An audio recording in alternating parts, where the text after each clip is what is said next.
Let's now formally start with it. So basically, the purpose of the today's session is to show you three things mainly. First of all, in the today's session, we will see the types of the questions that have been asked in this year's paper, that is the 2021 paper that has been held. Secondly, we'll also try to discuss the approach that is needed. Fine. We'll try to discuss the approach that is needed. And thirdly, we will try to see that what is the orientation of your content that needs to be there. Clear? Because we know this particular thing, that if you see the questions will not be that much hard that you cannot answer them. But the type of content which you should write, which will be giving you the marks above the average, the marks by which you can score the triple digit 140 marks, 145 marks, because in the past such marks have been scored. So how to reach to that particular level, this is the type of approach that we are going to see here. So the types of questions, the approach and the content will be the major focus of this particular discussion. Is it clear? We will be taking up the entire discussion of our section number A, and in the section number B, the case studies.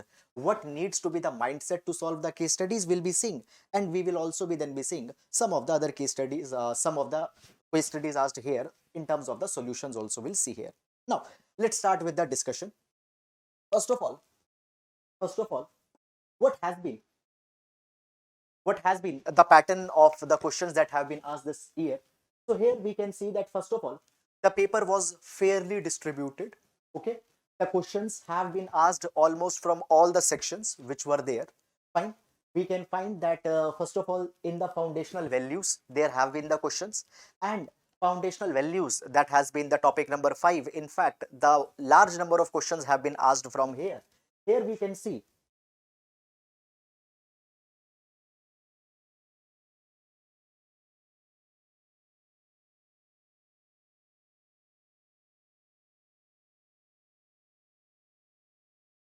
okay.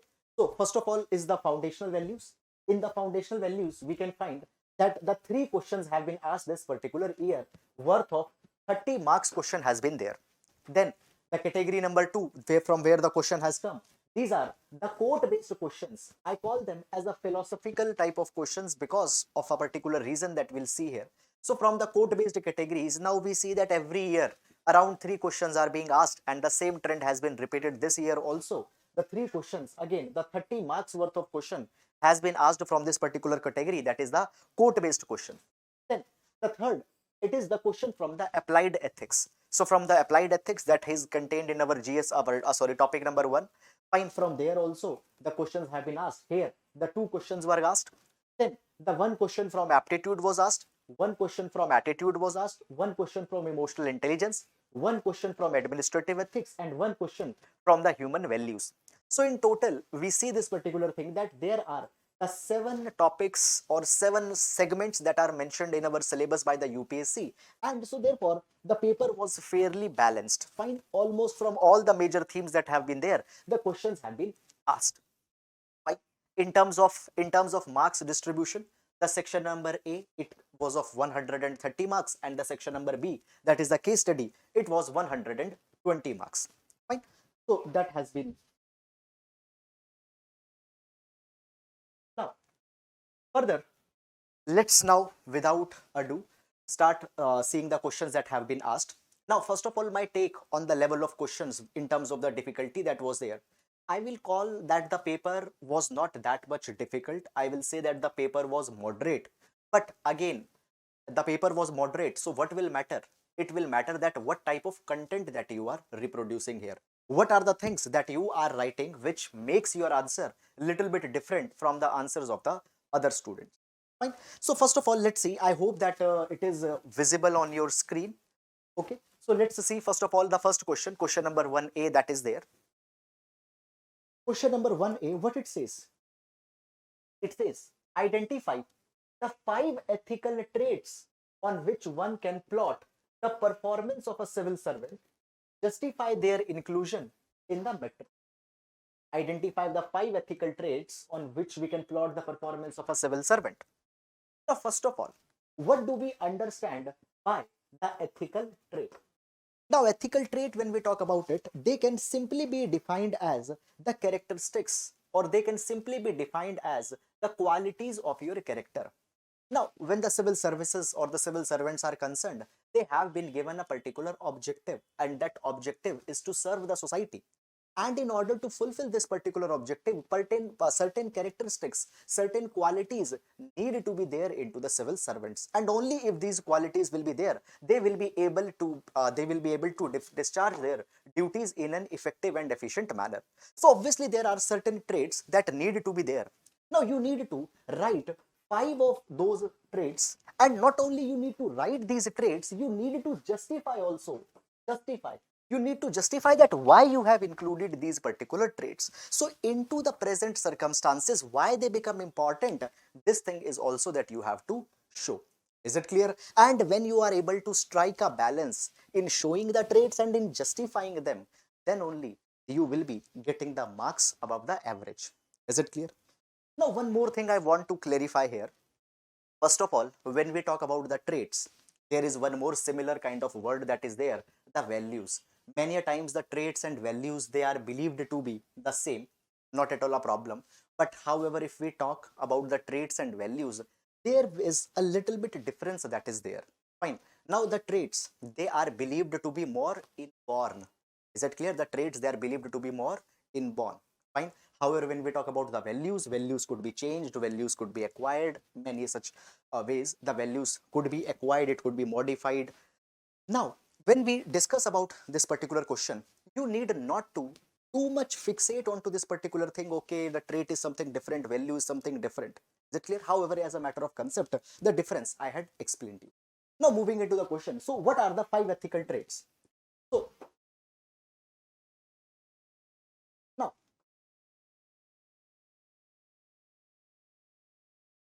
5 ethical traits.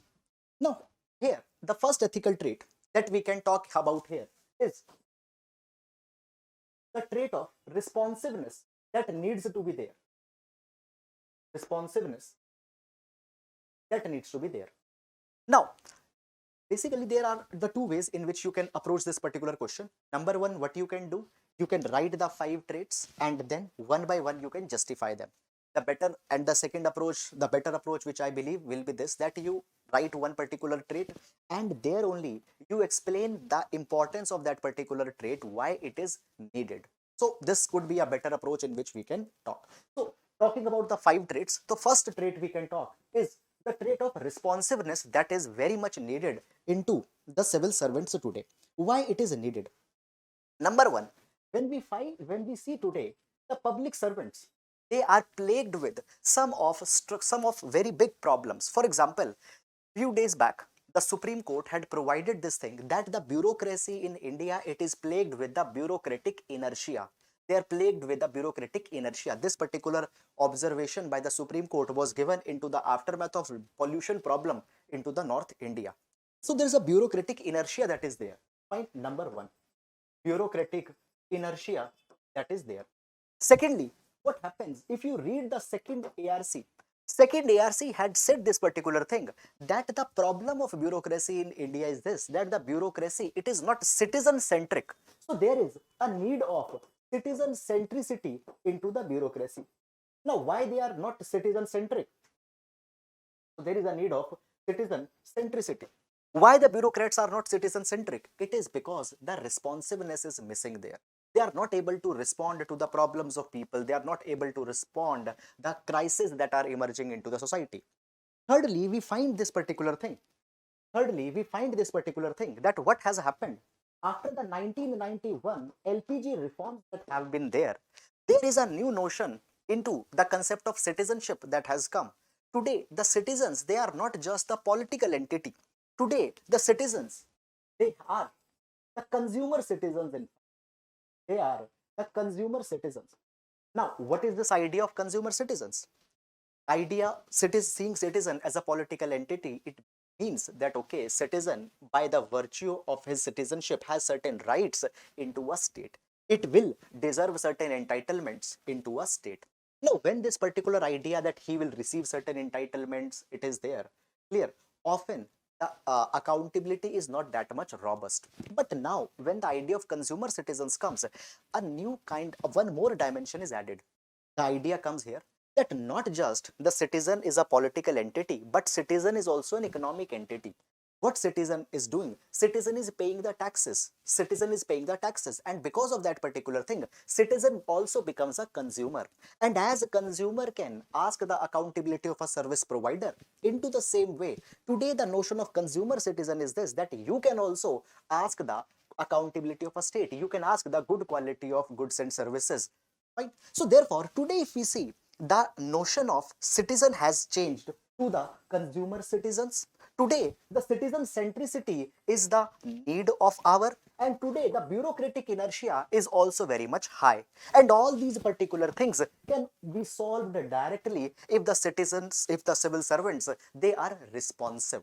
If citizens, bureaucrats are responsive, if there is a sense of urgency, if there is a sense of urgency, all these particular problems can be solved. The problem of bureaucratic inertia, responsiveness is not there. They are not taking actions. Is it clear? It can be solved. Citizen centricity. Is it clear? Taking the regard of the citizens' grievances, citizens' problems. Many a times the apathy is there. You go into a government office. What happens? They are sending you from one counter to another counter. Nobody is ready to attend to you. Why? Responsiveness is not there. And right, attending to the problems, again the consumer citizen notion can also be fulfilled if responsiveness is there. So because of all these three reasons, we can say that the responsiveness happens to be a very important attribute. Is it clear? This is one thing. After that, the second value that the second trait that will be there. Now the second trait, this is the second I will believe that you should write. It is the emotional receptivity. You can call it as emotional receptivity. You can call it as an emotional intelligence. Fine, emotional wisdom. So it will be emotional receptivity. Now see this particular thing. Basically, we are living in the times of pandemic, and as we are living in the times of pandemic, these times have been called as a kind of an existential crisis have come on the humanity. And into this existential crisis, human sufferings, human miseries, is it clear? It is a very big concern. Today, if you see into the economic sphere, there are the miseries. In terms of health, there are the miseries. Is it clear? So therefore, today the civil servants, they need to show this emotional receptivity. They need to reach the people into the times of crisis. Now see this particular thing. When we talk about today, find the attitude of the civil servants. Now basically today the bureaucrats, they are positioning them also as the agents of bringing the change, and this particular change needs to account the emotional aspects of the people. See, wiping every tear from every eye, wiping every tear from every eye, government with a human touch, government with a human touch. Now these are the taglines of the governance, and these things, wiping every tear from every eye, governance with a human touch, only these things can be only these things can be met if an emotional receptivity is there. And into the times of crisis and times of pandemic, this thing becomes very much important. Migrant crisis happened in the 2020 when the reverse migration was there. Repeated waves of lockdown has been there, and into these repeated waves of lockdown, people are losing their livelihood. People are not able to sustain themselves. So therefore, in order to come with a reform for themselves, the civil servants, the bureaucrats, they need to have such emotional receptivity. They need to understand such emotional crisis and need to come out with a solution. So this trait becomes very much important into the present times of pandemic. But then third trait that is important. Now the third trait will be the trait of prudence. Prudence. Now what do we mean by the prudence? Prudence means a sense of wisdom. Clear? So the prudence needs to be a very important, prudence is a very important ethical trait in a civil servant. Why? Why? Two very big important reasons are there. Reason number one, reason number one, basically the human needs and the human needs and the resources, there is a kind of a problem that the needs are unlimited and the resources are limited. Into the resources are limited and needs are unlimited. And why these limited resources meeting the needs? It is a very big problem. And when we talk about India, India has always been plagued by the challenges where the physical resource have always been limited. The financial resource has been very much limited. The capacity of the state is very much limited. And now what has happened? The pandemic has come. Into this particular pandemic, such limited resources, they have shrunk even more. Clear? We see this particular thing that the again and again lockdowns are being imposed because of that particular thing. India's GDP growth, India's GDP last year, fine, we have seen that actually economic contraction has happened. The economic contraction has happened. Fine. So because of this economic contraction, the wisdom into the civil servants need to be there so that they can make sure that how the resources can be used. Is it clear? So the prudence needs to be there. Why? Because the resources are limited, resource crunch is there. And second reason being that into the times of pandemic, the most wise utilization of resources needs to be there. Is that clear? Unlimited aspirations are there, but limited capacities are there. Unlimited aspirations, limited capacities. Please use these particular types of expressions into your answers. So by this particular thing, we can say that the prudence happens to be a very important trait into the civil servant. Then fourth trait that will be there. Okay, it needs to be. Now see, before moving into the fourth trait, I need to talk upon one particular concept. See this thing. See this thing. There are two of the things. One is objectivity and other is subjectivity. Objectivity and subjectivity. First of all, what is the objectivity? Objectivity simply means that whatever decision you are taking, that particular decision needs to be based on it needs to be based on rules, it needs to be based on procedures. Prejudices need not to be there, stereotypes should not be there. Fine, your subjective assessment should not be there. Is it clear? Whatever decision you are taking, it should be based on hard data, it should be based on uh, objective facts. Your decision should be based on fact and data. This is the objectivity. Now see this particular thing. When we talk about objectivity, objectivity happens to be an important value for the civil servant. Fine, they need to be objective. But at the same times, sometimes the subjectivity is also equally important. See this particular thing. Why subjectivity is important? One example we can take here. The example goes like this. That suppose you are a civil servant, you're a public official, and you have been given a charge that you need to provide the subsidized food grains to the poor people. Here, and you have been said that okay, you need to see two of the documents. Let's say one is Aadhaar card and other is a ration card. See these documents, and anybody who is having these documents, provide them the food. Otherwise, don't provide them the food. No, you want to be objective. What you are doing? Everybody coming and showing these documents, you are giving them the food. People not having these documents, you are denying them the food. Now let's say that there is one very poor lady has come. Fine, she is poor, she is old, and she is having three kids. Now this poor ladies, these are the grandkids. Okay, these grandkids, they have lost their mother and father, and now this old lady, she is looking after them, and she is very poor. She is not able to feed them. Now she comes with you, and she is able to show you only one document. Clear, she is not able to show you the other document. But by your experience, okay, you ascertained this particular fact. Though document is not there, you ascertained that she can procure the document. Right now, it is not there with that woman. Now, just tell me this thing. You being objective, you should deny the women that, okay, I will not give you the food. But here, if you deny the women the food, are you behaving in an ethical capacity? Are you behaving in an ethical capacity? No, you are not behaving in an ethical capacity, though you have been objective. But the civil servants, you have to do your job just like a robot, or you have to deliver the justice onto the ground? You have to deliver the justice onto the ground also. The concept of Amartya Sen comes here. Amartya Sen had given the Niti versus Nyay, and Amartya Sen provides that the Nyay is more important. Nyay means that whether the justice is being delivered onto the ground or not, the Nyay is more important. Niti is just following the rules. So is important, but sometimes Nyay is more important.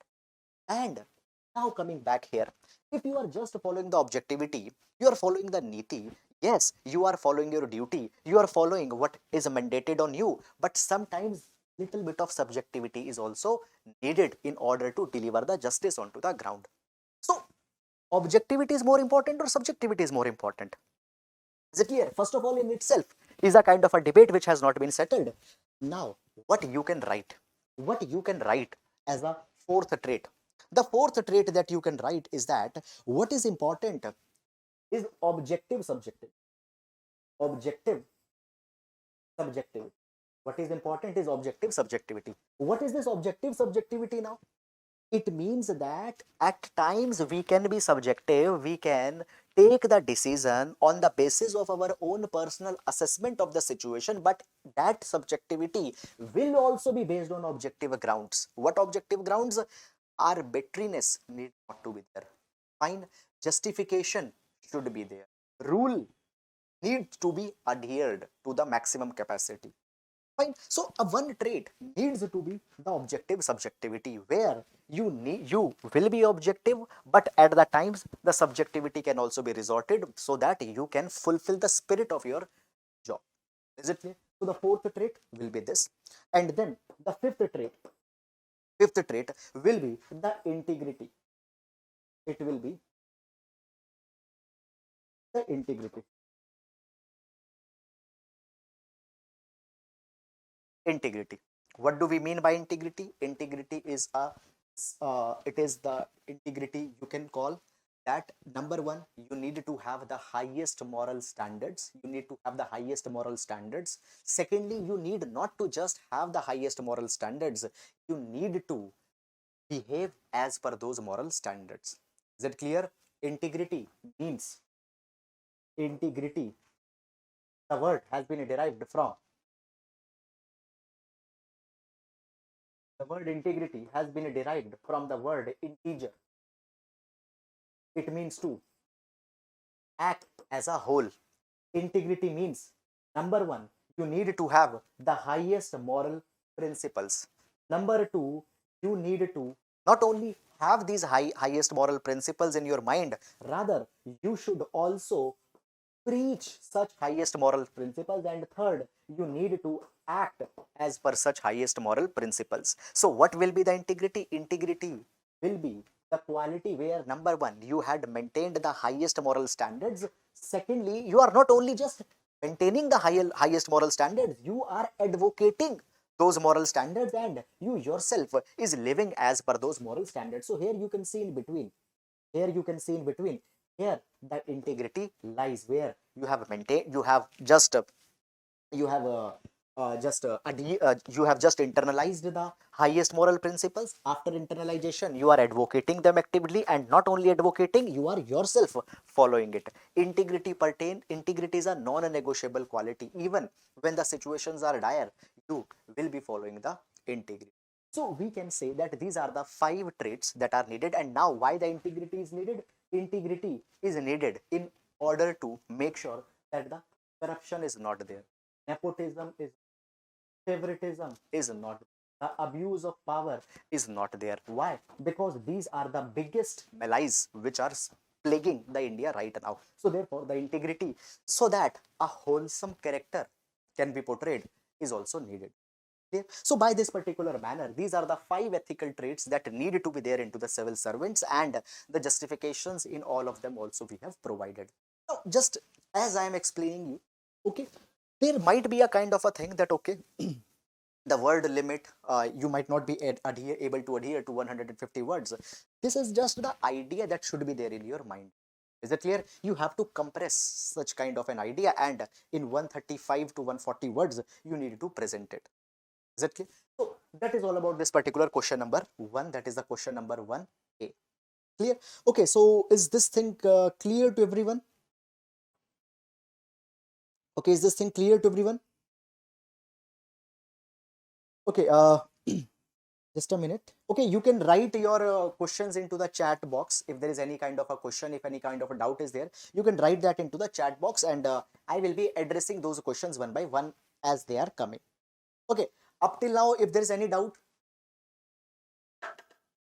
up till now, if there is any doubt, that enabled,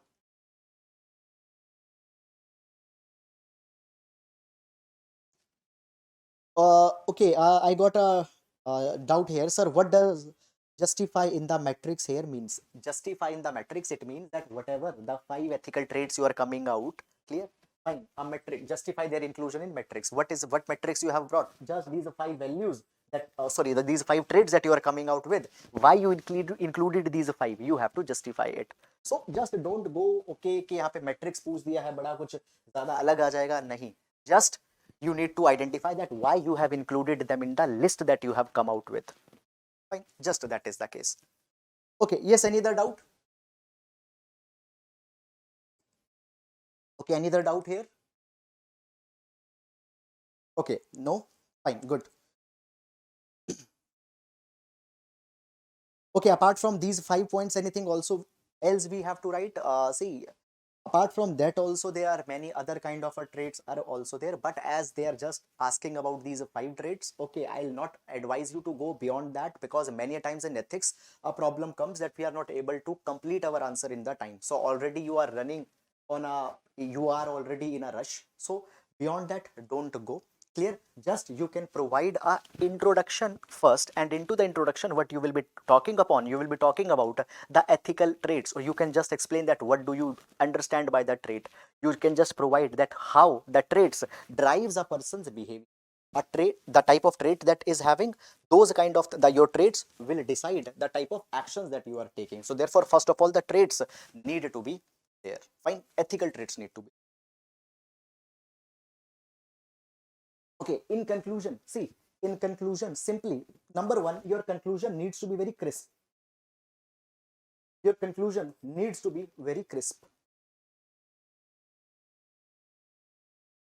Crisp conclusion needs to be there. In conclusion, what you need to do, you can simply provide this particular thing. देखो, अगर आपको कोई reference पता है तो आप reference डाल सकते हो. For example, the Nolan Committee of 1994, the Nolan Committee of 1994, at that point of a time, Nolan Committee provided this particular thing, that the Nolan Committee was constituted. It provided this thing that the major crises into the governance and public administration are not because of the structural problems, they are because of the non-inculcation of ethical values and non-present the lack of the ethical traits into the civil servants. So as the ethical traits, if they will be there, a structural integrity, a robustness can be brought into the civil services. You can provide about this here. Now, जैसे मैं आपको बता रहा हूँ कि that you can conclude by giving a reference, you can also give here the reference of the second ARC. What second ARC provided? Second ARC provided this particular thing, that the laws can deter a perverse mind, the laws can deter a perverse mind, but not a perverse heart. So heart needs to be good, and when the heart needs to be good, the ethical traits come. So by having the ethical traits, we can ensure a robustness, we can ensure a resilience into the civil services. So therefore, above mentioned traits becomes very much important, or they become indispensable. So this is just a 2 lines, 3 lines conclusion that you can give. Fine. Okay, is this thing clear now? Okay, is this thing clear now?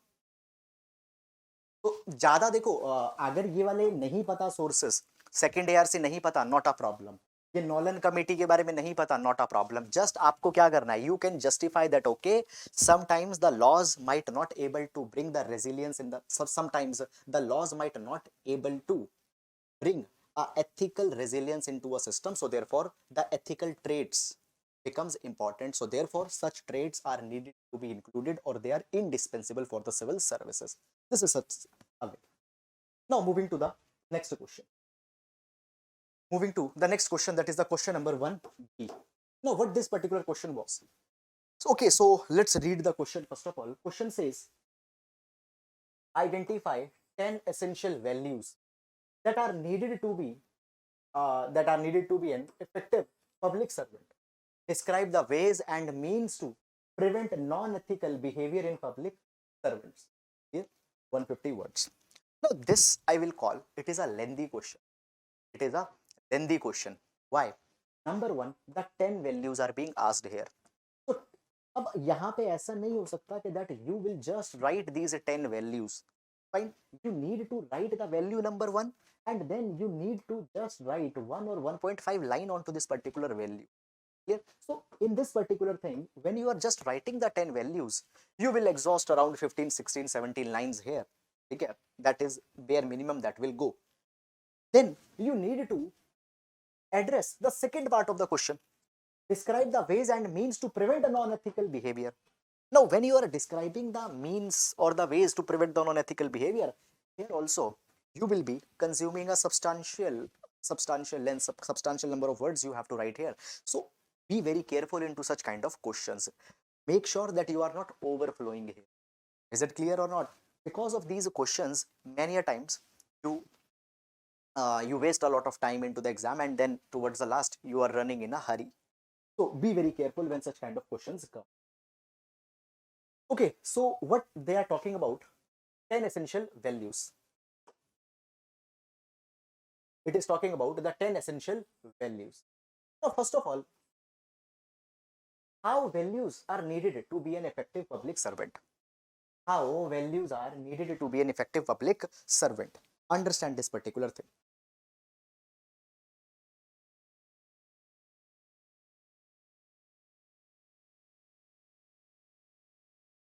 So, how the values are needed to be an effective public servant. See this thing.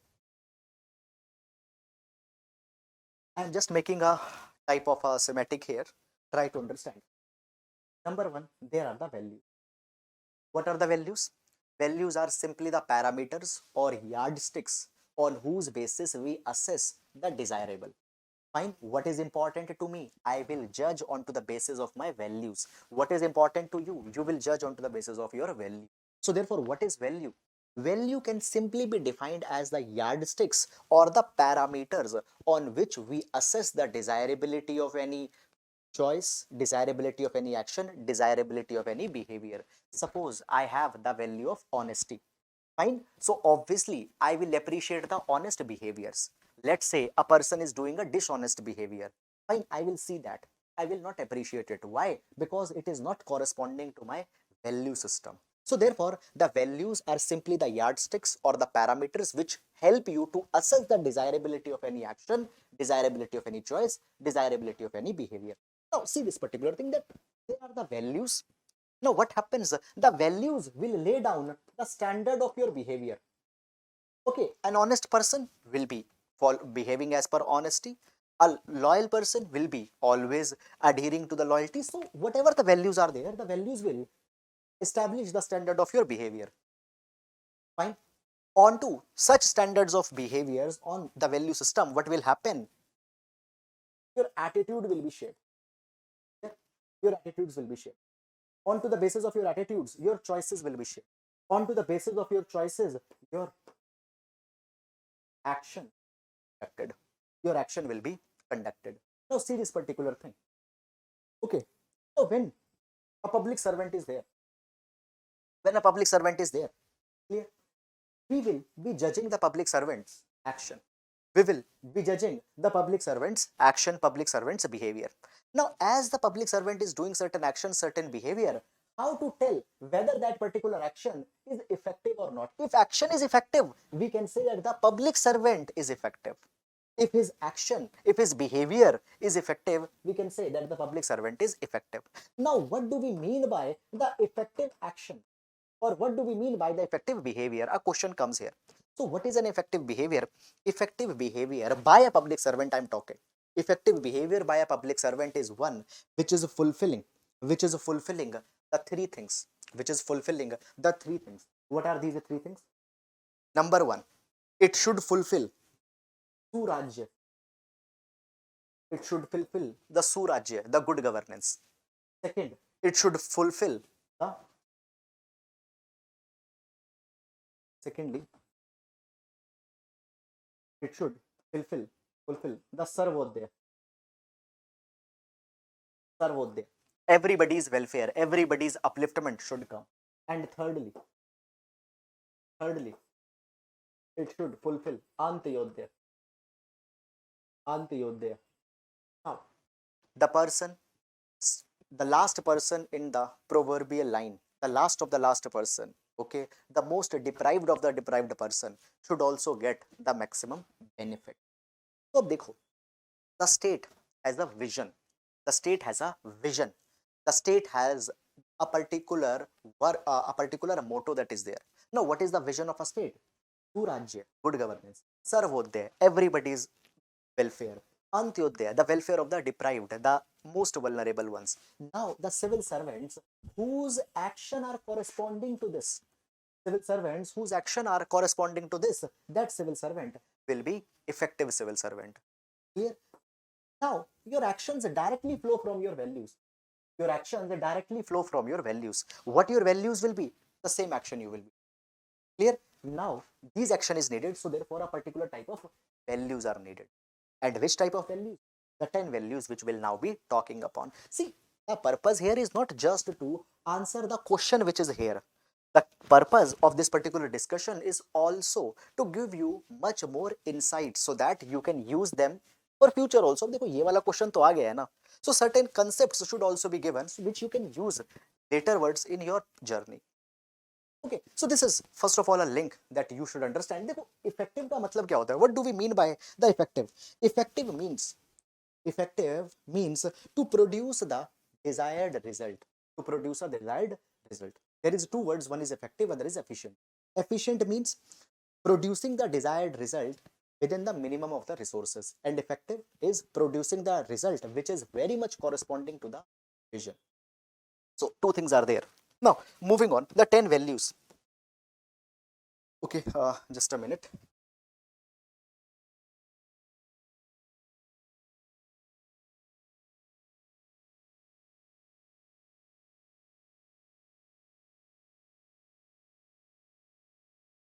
Now, the 10 values we need to write. See, when we are writing about the 10 values, first of all, you can give certain references if you want. And giving a references before talking about a value, actually it is a kind of a very good strategy. ठीक है, तो हम यहाँ पे क्या क्या references दे सकते हैं?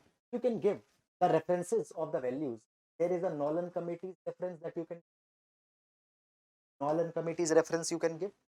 You can give the reference of National Training Policy of 1990.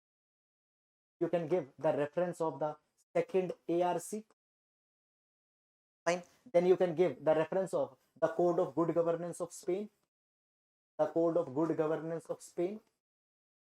All these are some of the references which had talked about the most desirable values. In सबने बात करी है the most desirable values to be an effective public servant. Is it clear? Now it is not needed that all the values which they have talked, all the values you have to write. Just you can give their reference here. Clear? So, for example, the Nolan Committee talked about the 7 values. It talked about the objectivity. Second is honesty. It talks about integrity. It talks about openness. Then it talks about the selflessness. Then it talks about the accountability. And the 7th, it talked about the leadership. Clear? When we talk about the National Training Policy of 1996, it had talked about the 4 most important values to be the effective public servant. It talked about the responsiveness, commitment, awareness, and accountability. Clear? Responsiveness, commitment, awareness, and accountability. Okay. Then the second ARC. Second ARC report number 10. It has also talked about certain values to be the effective public servant. It had talked about the integrity, dedication to public services. It talked about the political neutrality, impartiality, and the anonymity. Clear? Anonymity, political neutrality, impartiality, dedication to public services, and integrity it has talked about. Then we have the Code of Good Governance of Spain. Now, the Code of Good Governance of Spain, there are many values that are written. Is it clear? Many values are written here. I think more than 25 to 30 values they are written there. So यहाँ पे अब ये सारी values बताने की जरूरत नहीं है. But yes, the values which we have discussed here, it also the Code of Good Governance of Spain also includes those kind of values. Yeah. Now, what the purpose is? Purpose is just if you can give the reference of such kind of committees, if you can just give the reference, you not need to necessarily tell that okay, it talked about this particularly. If you can do well, fine. But अगर नहीं भी पता आपको तो just reference will give some kind of a edge to your answer. Is it clear? Now, let's move on. Out of them, the 10 most desirable values will be taking. Out of them, the 10 most desirable values. first value that will be important, the first value that will be important will be the value of integrity.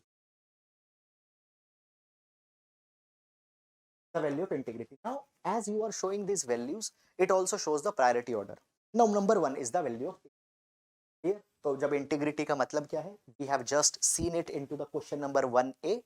What you can do? You can just define the integrity in one line or two line, clear? And then, when if possible, I always say that please be very much updated into the with the newspapers, and from time to time there are certain from time to time there will be certain kind of examples that will be coming into the newspaper. Just include those examples also if it is possible. Is it clear? So integrity, just explain it in one line. Already in question number 1A we have seen that particular thing, that the integrity pertains to the highest adherence of the moral principles, moral standards, maintaining the moral standards, advocating the moral standards, and behaving as per those moral standards. And the examples of integrity we can see in the conduct of IS officer Ashok Khemka. The conduct of IS officer Ashok Khemka, who was transferred during his course of into the course of his job, who was transferred to nearly more than 50 times. Fine, because he had exposed many of the cases where the government corporate nexus was there. The politicians were abusing their power, particularly into the land deal of the Gurugram. Fine, he exposed a multi-crore rupees scam, or a multi-crore rupees kind of a issue that was there. Clear? So the integrity of Ashok Khemka. Then, in respect to the integrity, you can give the example of U Sagayam, who exposed the multi-crore rupees granite scam going into the Tamil Nadu, and for that particular thing he was intimidated. Now see this particular thing, both of the people, Ashok Khemka and U Sagayam, they got intimidated for the performance of their duty. They were punished into the form of frequent transfers, but they did not compromise. They maintained the integrity even into such tough times. So integrity is needed in such kind of matters to expose the corruption, to make sure that the rightful utilization of resources is there, misutilization of resources is not there, corruption is not there, and to uphold the rule of law, the integrity is needed. So आपको करना क्या है in 10 values के अंदर में, just in one line explain the value. If you have in your mind, give the example of one or two officers also. Fine, you can just do this particular thing. Now further moving on, the second value. Now thoda sa we will be doing little bit, we will be moving with the pace. So the second value will be then, the second value which you can talk about is the value of dedication. The second value is the value of the dedication. Now the dedication of job, dedication with the work will make sure that the work is not making you feel tired. The work is not making you exhausted. A dedication of the work is very much needed. अब देखो dedication क्यों जरूरी है? Because when we see India has its own limitations in terms of resource crunch, physical resource, human resource, financial resource. So therefore, whatever the public servants are, they need to devote themselves. Is that clear? So the dedication is very much important. Now the dedication is a quality of showing the utmost devotion to your work. Dedication provides that your work will become the source of joy for you, and the dedication is very much needed and can be seen in the conduct of the frontline workers.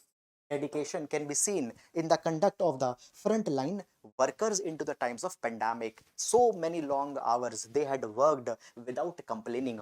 Why?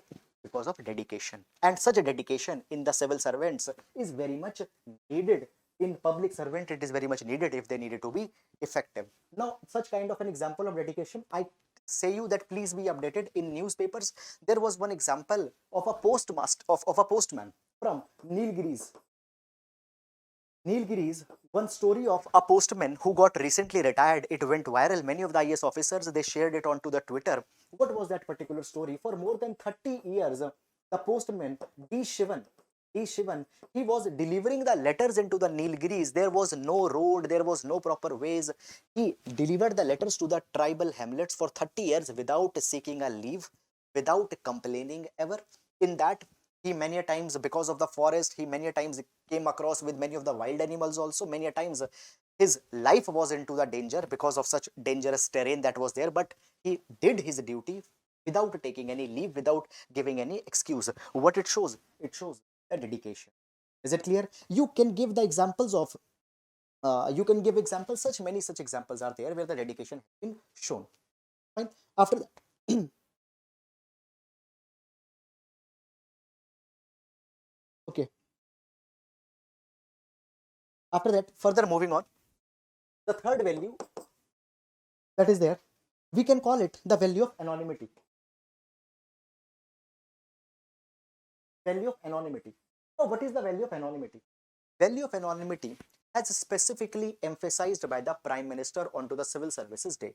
Anonymity means that the civil servants, they should not work to come into it for coming in the limelight. They should not work so that they will be given some credit. They will be appreciated. Anonymity means that they need to be hidden from the public glare and they have to consistently do their work. And see, a very good example, the value of anonymity we can learn from the lion capital, from the lion capital of India. Fine, the Ashok emblem. If you see the lion capital, the Ashok emblem, you will always be find that there are the three lines that are visible.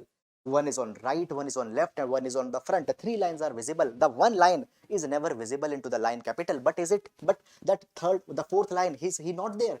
It is there, but it is never visible. It is just making feel the. It is just making its presence felt, but never coming into the limelight. Now, who these three lines are? One could be the judiciary, one could be the executive, one could be the legislature, and the fourth line, who's never visible, they are the bureaucrats. Never they will come into the limelight, never they will be coming into the public glaze, but they are the ones who are making the policy, they are the one who are bringing the change, they are the one who are delivering the social justice. So into this particular capacity, the value of anonymity into the civil servants needed to be there, because if they will come to the public glare, they will not be able to take the decisions with courage. Then there will be certain vested interest that will come. Then there will be the notion of appeasing the people. Then the notion of populism will come. So the anonymity needs to be there. Then the fourthly, the value that is needed. Okay. Fourthly, the value that is needed. Okay. Here comes the value of accountability. Value of accountability. Okay. देखो, accountability means the answerability with respect to your actions. The answerability with respect to your actions. Now the accountability needs to be there into the civil servants so that the public faith is restored. Fine. Now the example of accountability can be taken from the example of U Sagayam. U Sagayam, fine, the IS officer. He was the one. He was the first IS officer who put the details of his public or the details of his personal assets into the public domain. Is it clear? Fine. Many such kind of officers have been there who had presented their accountability. So the answerability with respect to your conduct needs to be there to bring the public faith in system. Then the fifth value that is there, it is the value of selflessness. Value of selflessness. Now the selflessness has been explained into the Bhagavad Gita. The selflessness has been explained into the Bhagavad Gita. What Bhagavad Gita says? Bhagavad Gita says this particular thing, that the actor needs to be detached from the action. The actor needs to be detached from the action. I am an actor. I am doing one particular act. I am doing one particular behavior. I need to be detached from that particular action. Neither in my mind there need to be rag, dvesh, moh. Rag, dvesh, moh. Fine. Rag means the attachment. Dvesh means the hatredness. Moh means a delusion. Fine. So rag, dvesh, moh need not to be there in your action. Your actions need to be completely selfless. There is a notion of nishkam karma that has been mentioned into the Indian philosophies. So nishkamta, selflessness needs to be there into the conduct. Why? Because only if the selflessness is there, the civil servants can serve the people. If the self is involved, देखो जहां पे selfish, जहां पे self आ जाएगा, wherever the self will come, the selfishness will come. Where the selfishness will come, the greed will come. And where the greed will come, the service will go away. Is it clear? So by this particular logic, you need to maintain a selflessness.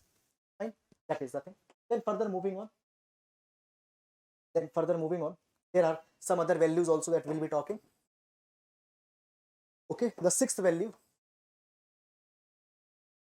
The sixth value that is important, okay, it is the conviction to duty, conviction to duty, conviction to duty, duty for the sake of duty, duty for the sake of duty, treating your duty as a dharma, treating your duty as a dharma, fine, needs to be there. You need to be you need to have a unshakable conviction towards your duty. Is it clear or not? Fine. So the duty for the sake of duty. Fine. Then the next value that is there, you need to maintain the leadership. You need to maintain the leadership. Fine, see this particular thing. Basically, if we see today into the bureaucracy, there is one particular problem into the bureaucracy, that there is a kind of a lot of mediocrity that has come into the bureaucracy. Finest of the finest minds, they are joining the bureaucracy, but a kind of a mediocrity is there. Now, into this particular capacity, what is needed? We need to have the able leaders into the bureaucracy who can keep the morale high, who can make the realization of the social justice principle into the young aspirant who into the young civil servants who are joining. So the leadership needs to be there. Leader is one who can show the way. Is that clear? So good leadership is also needed to bring the structural reform. Right? Then the next value that is there, it will be the openness and transparency. Openness and transparency. Why the openness and transparency is needed? The second ARC has provided this particular thing. Wherever the opaqueness and discretion will be there, the corruption will automatically will come. Opaqueness and discretions are the most congenial circumstances for the corruption. And what is the cure of such thing? Transparency and openness. What is the cure? Transparency and openness. So the transparency and openness is an essential treatment of treating a corruption. Therefore, the openness and transparency needs to be. Right? Then the next value that is there, we can talk about the value of compassion. The value of compassion we can talk about. What do we mean by compassion? Compassion means when you see a person into the pain, into the suffering, you will take an action, you will do something to reduce the suffering of that particular person. So the compassion is needed. Now, why the compassion is needed? Why the compassion is needed?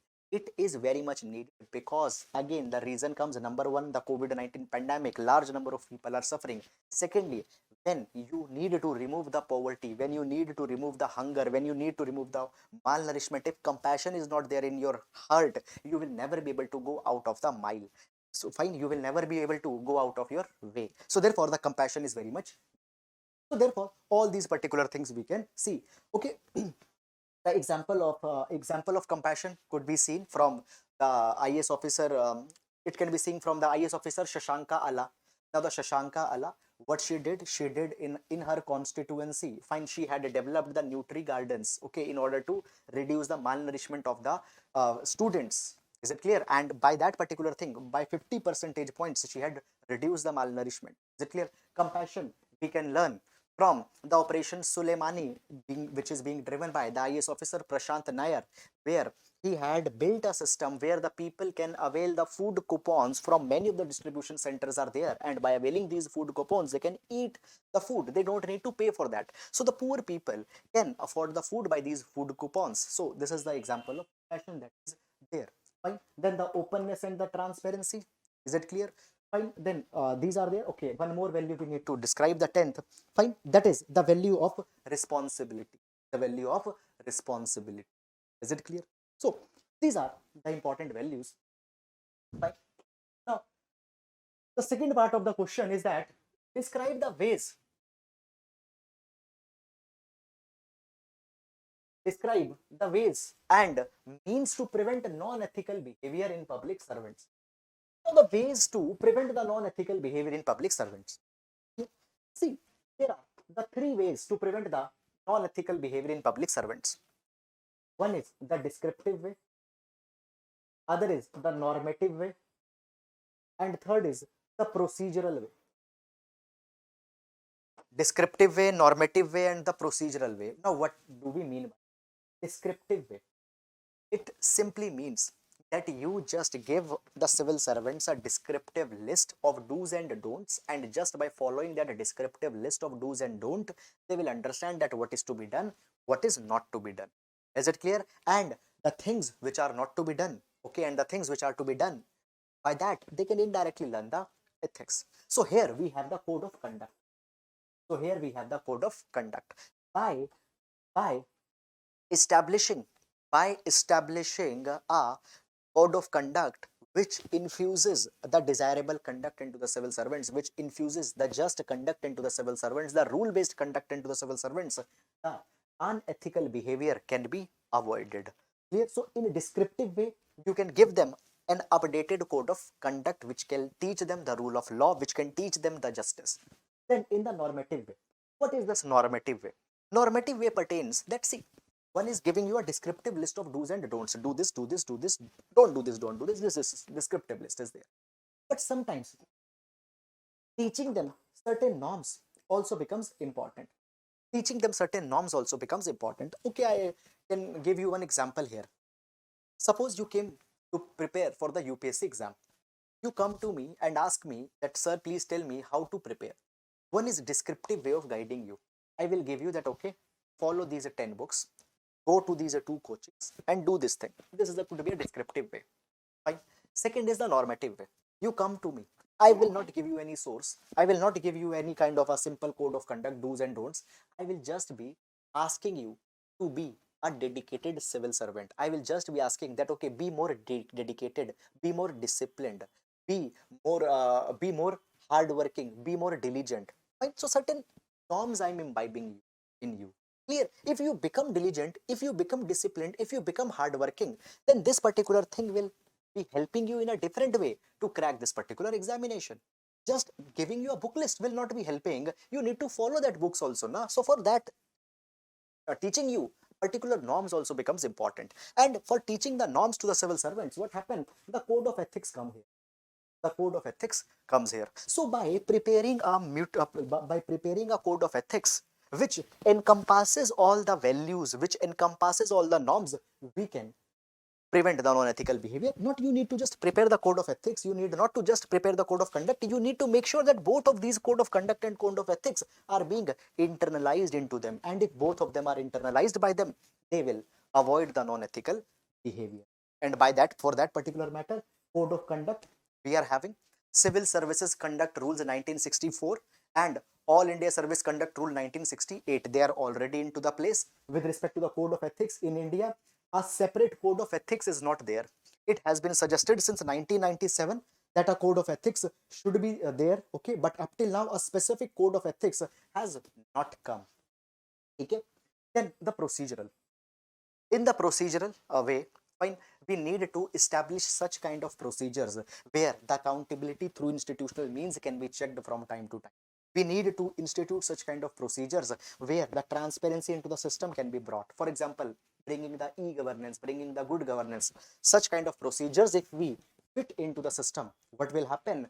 The avenues of involving in corruption will go down. The avenues of involving into the self-gratification, it will go down, and by that particular thing, the non-ethical behavior will be avoided. Is it clear? So basically, when we talk about the ways and means to prevent the non-ethical behavior, just don't give another 5 more values. Talk on to the broad themes. Talk on to the broad themes that are there. Fine. So descriptively, give them code of conduct. Already we have. Reform it. Normative, give them code of ethics. We don't have it. Fine. And procedural, bring more and more avenues of transparency, bring more and more avenues of checking their accountability, and all these things work upon. Okay. One more thing is there. The second ARC had also suggested the comprehensive civil service code. Fine, it was suggested. That has also not come. So that can also help. Okay. So this is about it. Okay. And is everything clear now?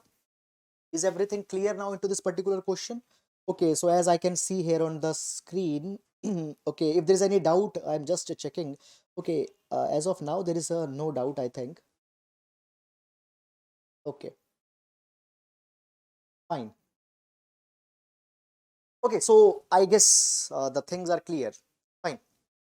Okay. Yes, please tell me. Can we proceed? Fine. Now, moving to the next question. Moving to the next question, that is the question number 2A. Fine. Now, the question number 2a, what the question reads? Question says, impact of digital technology, impact of digital technology as a reliable source of input for rational decision making is a debatable issue. Critically evaluate with a suitable impact of digital technology as a reliable source of input for rational decision making is a debatable issue. Fine. Now, what is the keyword here? Critically evaluate. Now, first of all, when we'll be talking on to this particular question, critical evaluation being the keyword here, you need to give the arguments on both the sides. You need to give the argument that why the digital technology is providing the reliable source of input and how the digital technology is not providing a reliable source for the this rational decision making. So how they have helped and how they have not helped. Both of the things we are will say here. Yeah, keyword here. It is a debatable issue. Whether they are good, whether they are bad, it is a debatable issue. Critically evaluate. You come out with your own set of arguments. Is that clear or not? So this is the way, this is first of all, the question that is there. Fine. Now, number one thing, in your introduction, what you can, in your introduction, first of all, you can define what do we mean by the rational decision. What do we mean by the rational decision? So when we talk about the rational decision can be described as a decision which have certain core characteristics. Number one, a rational decision need to have a rational decision need to have an element of objectivity. Second, it needs to have an element of inclusivity. A rational decision is one which will have, which will be reason based.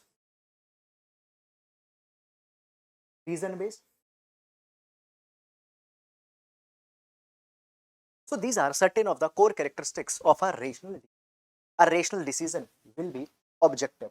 It will be inclusive. It will be reason based. It will be logic based. Is it clear? All these are the features of a rational decision. Now the rational decision will ensure that the maximum welfare of the maximum people can happen. Today we talk about the notion of Bahujan Sukhai, Bahujan Hitai. Is it clear? What, how such kind of things can happen? Only when the rational decisions which are devoid of stereotypes will, when the decisions devoid of prejudices can be made. Only then the long lasting impact will come. Fine. Now, let's jumping directly onto the demand of the question. First, we'll discuss that why the digital technology, why digital technology is not a reliable source of input. Why digital technology is not a reliable source of input for the rational decision making. Right? Why they are not? Now, into this particular thing, certain arguments will give here. So the first here which we can talk, first one. Okay, I'll explain you one particular concept. If you're following the newspaper, you might have seen this particular editorial, you might have come across. What has happened few months back, in fact, there was one Google's report that was published. And this particular report was talking about the algorithmic social biases. Right? Algorithmic social biases. Now, what is this notion of algorithmic social biases? I will explain this particular concept in just 1 or 2 minutes. See this particular. In itself, the concept is very important. See this thing. It has been provided that, let's say, through artificial intelligence. Now, artificial intelligence is a digital technology. Artificial intelligence is a digital technology. Now, let's say we are using the artificial intelligence into the decision making. Now, this artificial intelligence will be based on some algorithm. This artificial intelligence will be based on certain algorithm. Now, this particular algorithm in the backend will be based on certain data. There will be certain data. So, first of all, there is a data. On to the basis of data, you design an algorithm, and that particular algorithm will be onto that algorithm, one artificial intelligence program will be there, which will help you in making the decisions. Now, the problem often there is that these data sets which are there, they are not representative data sets.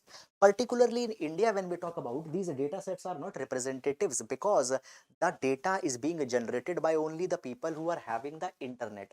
And if we see the penetration of internet in India is such that in comparison to the women, more and more number of male are having the mobile phones. In comparison of the Dalits and tribal people, upper caste people are having mobile phones in large numbers. Thirdly, it has been provided that the religious disparity is also there. There is one particular religion which has so many of the members. Now, how this particular thing is reflected into a kind of a bias.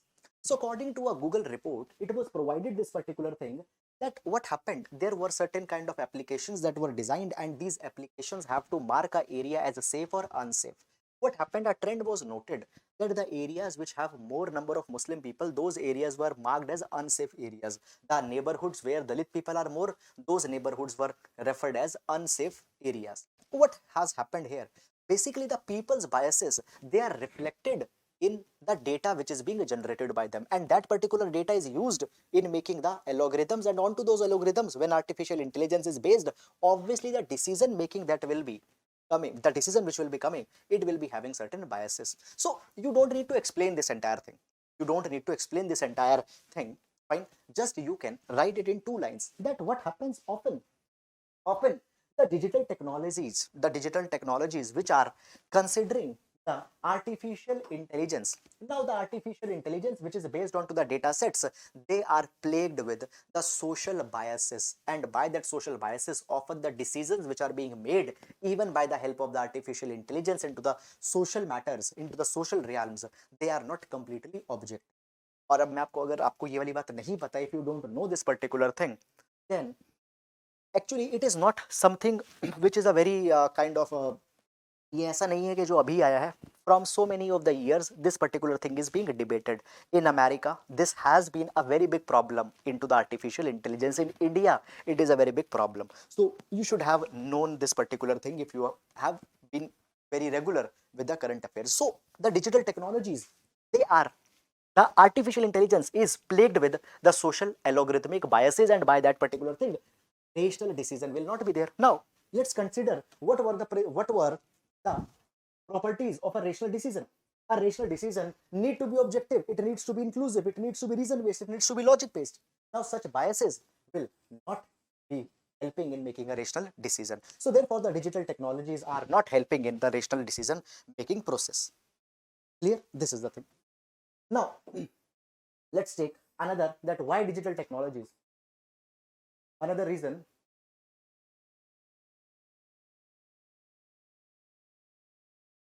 number 2, that why digital technologies are not helping in making the rational decision. See, what happens? The next reason is this. Today, we are living in the age of infodemic. We are living in the age of infodemic. Now, what is this infodemic? Infodemic pertains to the times when there is so much of information, so much excessive information is there. And because so much of information is there, what will happen? Even now, infodemic is characterized that there will be the fake information, there will be the true information. And when so much of information is there, we are not able to identify the fake information from the true information. And many times, even the fake information is believed to be as a true information, and the decisions are taken on such fake information.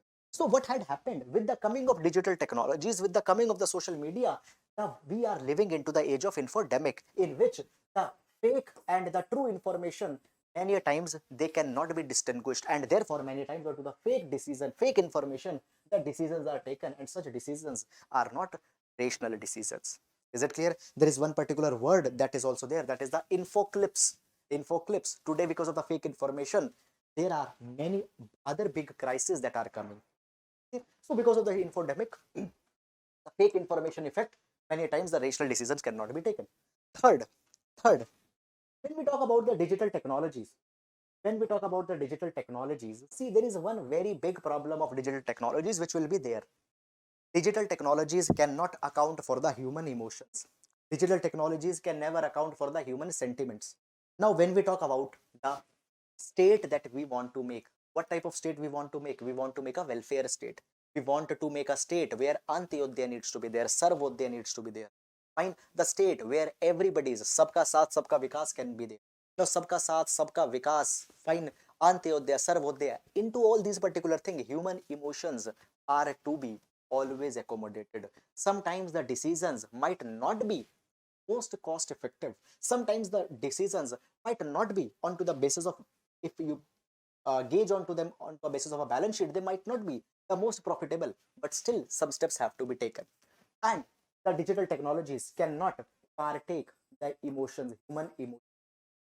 Fine, what is just, what is fair, what is just, what is fair, such kind of things cannot be taken in account by the digital technologies. So this is one of a problem that comes here. Is it clear or not? Okay. So therefore, we can say this particular thing, that the digital technologies sometimes might not be a reliable source for input for the decision making.